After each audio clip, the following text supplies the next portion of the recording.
각 나라는 각각의 체제와 시스템으로 운영되고 있는 것처럼 보입니다. 하지만 일각에서는 로스차일드라는 거대 가문이 세계를 실질적으로 지배하고 있다고 주장합니다.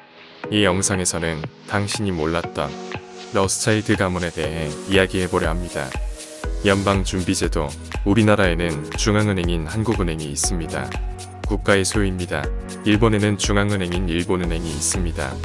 역시 국가가 소유하고 있습니다. 미국에도 역시 중앙은행인 연방준비제도가 있습니다. 이곳은 국가기관이 아닙니다. 어떻게 이런 일이 가능한 걸까요? 미국에서는 19세기, 20세기에 경제공황을 겪으며 극심한 경제위기에 빠집니다. 이에 로스차일드와 록펠러, JP모건을 비롯한 금융 권력들이 중앙은행의 부재로 경제공황이 일어난 것이라 주장하며 중앙은행의 필요성을 제기했고 결국 1913년 연방준비제도법의 통과로 연방준비제도, 연준이 탄생하게 됩니다. 세계의 기축통화인 달러의 발행권이 국가가 아닌 국제유대자본의 손에 들어가게 된 것이죠. 미국 대통령들의 저항, 연준의 탄생에는 미국 정치인들의 극심한 저항이 있었습니다. 1791년 해밀턴의 주도로 20년간 미국 최초의 중앙은행이 설립되었지만 미국의 3대 대통령 제퍼슨은 일개 민간 중앙은행이 국민의 공공화폐를 발행한다면 이는 적의 군대보다 국민의 자유를 더 심각하게 위협하는 것이다 라며 극렬히 반대했습니다. 20년 후인 1811년 당시 부통령 조지 클린턴이 부결표를 던짐으로써 미국의 최초의 중앙은행은 문을 닫게 됩니다. 하지만 국제금융자본은 포기하지 않고 미국을 계속 압박했고 그 결과 1816년 미국의 두 번째 중앙은행을 탄생시킵니다. 두 번째 은행 역시 20년이라는 운영기간을 확보했고 80%의 개인 소유와 20%의 국가 소유로 이루어졌습니다. 하지만 미국의 7대 대통령 앤드류 잭슨의 열렬한 반대하에 1835년 미국 정부가 개인에게 빌린 국채를 모두 상환함으로써 두 번째 중앙은행 제도가 폐지됩니다. 1835년 1월 30일 앤드류 잭슨 대통령을 피습하려는 사건이 있었는데 이는 저격범이 발사한 두 권총의 총알이 모두 불발탄이 되어 잭슨 대통령은 목숨을 건질 수 있었습니다. 미국의 9대 대통령 윌리엄 헨리 해리스는 민영 중앙은행의 부활을 저지해 비상이라는 도구로 암살을 당했습니다. 중앙은행 문제에 상당히 애매한 태도를 보인 미국의 10대 대통령 존 테일러 역시 비상이라는 독에 걸려 사망했습니다. 남북전쟁을 승리로 이끈 링컨 대통령 역시 민간은행을 거치지 않은 미국 최초의 법정화폐인 그린백을 발행하며 저항 의지를 보이지만 1865년 4월 15일 포드 극장에서 암살을 당하게 됩니다. 이 모든 암살 사건의 배우는 누구일까요? 시간이 흘러 1913년 국제유대자본이 전략적으로 키운 인물인 우드로 윌슨이 미국의 28대 대통령이 되면서 연방준비지급법안이 통과되어 지금의 연방준비제도가 탄생하게 되었습니다. 미국의 35대 케네디 대통령 역시 연방준비제도를 무시하고 그린백을 유통시키면서 연방준비제도의 권한을 약화시키려고 하자 1963년 11월 22일 이 하비우스 월드의 총에 맞아 암살당하게 됩니다. 벨푸어 선언. 벨푸어 선언은 제1차 세계대전이 진행 중이다.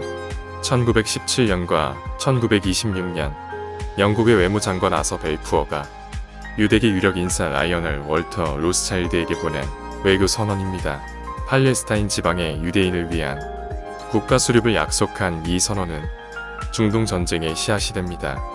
이는 1948년 이스라엘의 건국으로 이어졌고 팔레스타인과 이스라엘의 전쟁, 가자지구 폭격 등 다양한 사건들의 시발점이 됩니다.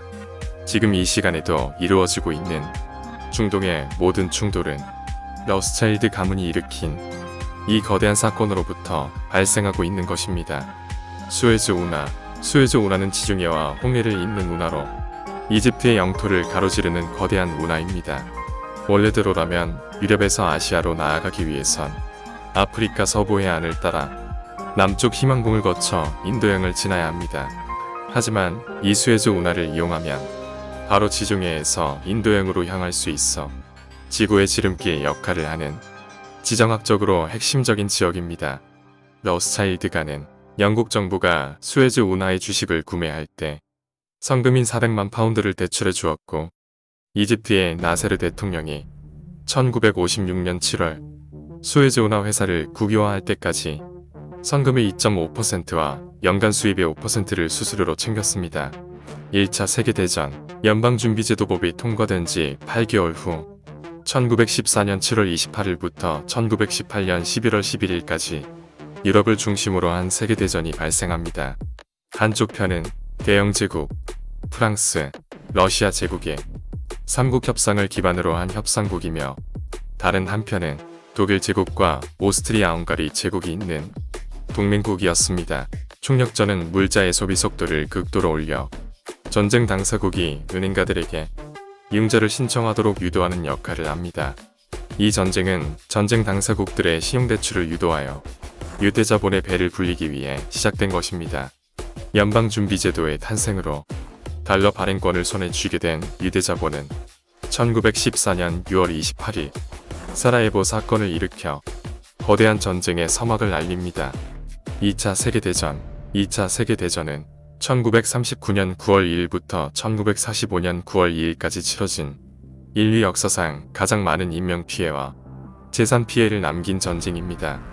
이 전쟁에서는 소련, 미국, 영국 등으로 이루어진 연합국과 나치 독일, 일본, 이탈리아 제국으로 이루어진 주축국 간의 싸움이 이루어졌습니다.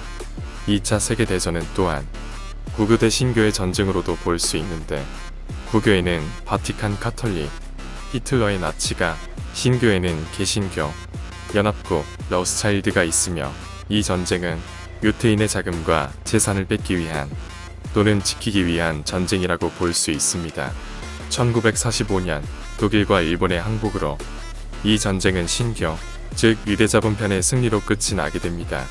하지만 일각에서는 히틀러 역시 국제 유대자본이 키운 지도자라는 설도 존재합니다. 이처럼 세상을 뒤흔든 역사적인 사건들의 이면에는 그들의 힘이 모두 작용했던 것입니다. 지금까지도 그들로 인해 세상이 움직이고 있는데, 다음 편에서는 그들이 현재 세상을 어떻게 운영하고 있는지 알아보도록 하겠습니다.